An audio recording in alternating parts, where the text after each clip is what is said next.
So when Apple launched their AirPods Max, it was a cool innovative headphones with a crazy big price tag. So let's see if we can buy an alternative for less than $100.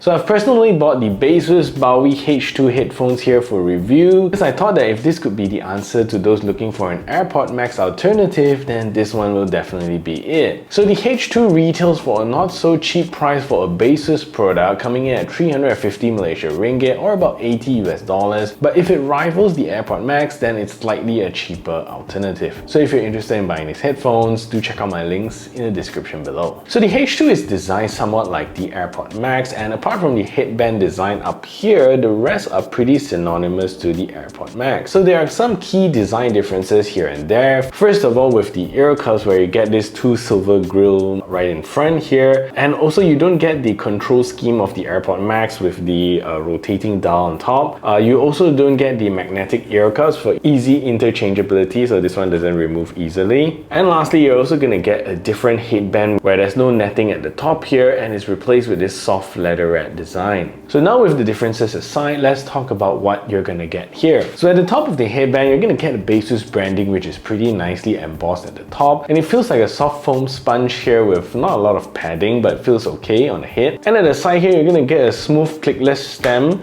which extends to fit your head, which is very similar to the AirPods Max, but I noticed mine was dropping on the right side, so if you can see, if I let go, it just falls off. But this side is okay, just this side is falling off. So with these headphones, you do get a nice stretch with the headband, but it's not the nicest looking when it is stretched out. You can see at the top.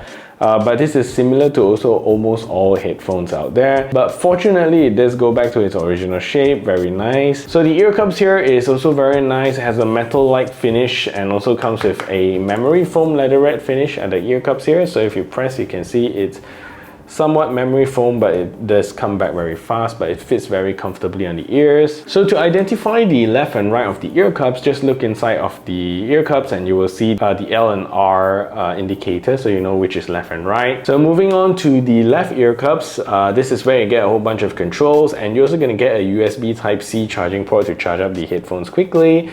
And so moving on to the right side, here you're going to get a wheel to adjust the volume of your audio, which is cool. And next to that is a multifunctional button where you click once and it plays or pauses your music, triple click to skip tracks backwards, and double click to skip tracks forward. So on the left side, you're going to get a power button, and if you double click it, it cycles through the normal mode, music mode, and theater mode, which is mostly like a spatial effect thingy that artificially widens the field of listening. And if you single click it, you can cycle through the different ANC mode. So battery life on these headphones is pretty good, coming in at 33 hours without ANC, and with ANC turned on, you're going to get about 27 hours in total. So the headphones also comes with Baseus rapid charge technology, where 10 minutes of charging will give you 2 hours of use, which from a traditional headphones quick charging standard is really not that fast. But Baseus claims a full charge in 1 hour, which is pretty fast, but I guess it depends on the charger and cable combo that you choose. For me, a comfortable listening volume starts at about 50%, which is in the middle range, and it starts to get loud at about 90%, which in my opinion, I can still hover there for a long time, and even playing at 100% is still bearable. Not something I will continuously run it at, but for these headphones, they are honestly not that loud. So the H2 isn't a very modern headphones, but it still offers great features for your day-to-day use. So you're going to get a Bluetooth 5.2 chipset with support for AAC and SBC codec. There are no rated IP ratings on these headphones, so please try not to get these headphones wet. Apart from that, you're going to get a 40mm dynamic driver with Baseus Audio Tech Pack technology. But I noticed this trend with Baseus to have a lot of fancy marketing stuff, but doesn't really mean much in the industry. For example, the Audio Tech Pack is designed very similarly to the hi-res audio logo, but it's actually not hi-res audio. So with that said, you're also going to get BISA, which means Baseus Immersive Spatial Acoustic,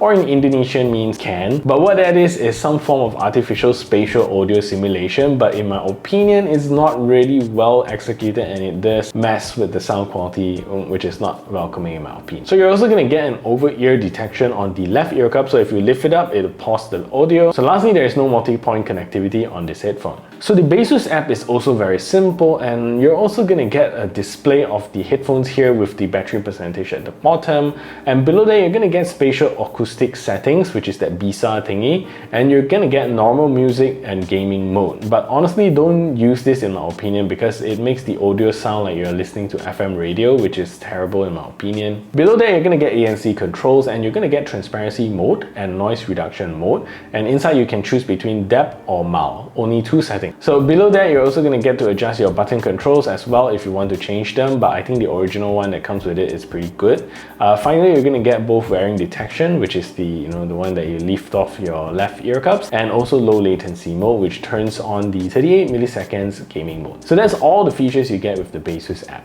So ANC Performance here is honestly quite disappointing, and it's the worst quality of these headphones. Everything else works great except for this, and it does bring down the overall value in my opinion of this earbud. So honestly, I'm not going to go too deep in depth with this ANC because it really doesn't do much in all categories. Even at the highest depth settings, it doesn't do much. So low humming noise such as road noise, airplane cabin noises doesn't get lowered a lot, and removing the headphones doesn't feel too much of a difference. And if I'm being critical, it's like lowering the overall environment volume by about 20%. So this applies to high pitch or variable voice ANC as well, and it doesn't cancel out much. So if you're in a noisy cafe, for instance, it doesn't really cancel out much.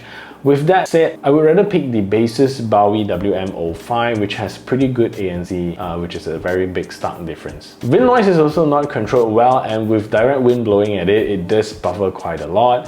So I'm giving the H2 and ANC Performance rating of 5.5 out of 10. So the most important part of any headphones is the sound quality. So how does this sound? Well, if I'm honest, it's pretty decent, but please don't use that spatial audio that Baseus calls BISA, because it just doesn't sound good at all, or at least for this version of it. So in its normal mode, it's surprisingly nice. So bass wise, it hums pretty accurately, meaning sub bass rumble is good, mid bass hits are also really nice. All this happens at louder volumes, and from my test, some songs when you listen to it at about 100%, it does bring out the best in them. So vocals here is also very clear with no hint of suppression or being recessed. Overall, listening to anything with heavy vocal emphasis doesn't break and gets projected very nicely. So finally, the highs here are also very clear and crisp, and you can hear every sparkle clearly amidst all the crazy frequencies that's going on in the song. So overall, I'm happy with the sound signature of these headphones. The only thing that spoils it is that silly BISA capability, and if it's turned on out of the box, please go in the app and turn it off. So this is a test to see if the Baseus Bowie H2 is a good headphones for making phone calls. So this is me speaking in a relatively quiet environment, and this is the call quality that you can expect. So what I'm going to do now is to turn on a simulated background noise so you can hear a difference.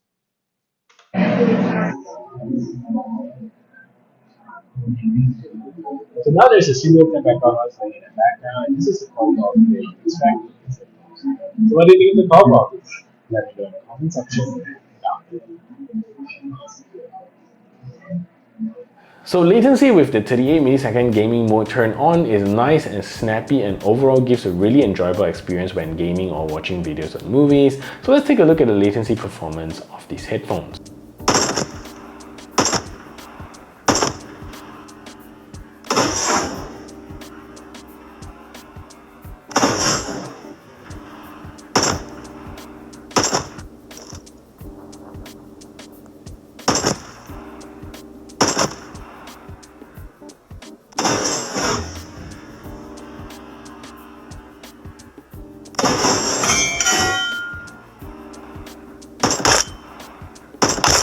For 350 ringgit, it's still a lot of money for headphones of this caliber, and if this is not an ANC headphones, I would say it's a pretty good headphones to get. However, if you're buying this because Baseus say it has 40 decibel noise cancellation, so if you think from that perspective, then it's not that worth it. So I would recommend you to check out the Baseus WM05, which is half the price and have better ANC, but it's an in-ear earbud. So that is it for this review. If you find this video helpful, smash that thumbs up button, share this video everywhere, and if you haven't yet subscribed, do consider subscribing, and I'll see you in the next video.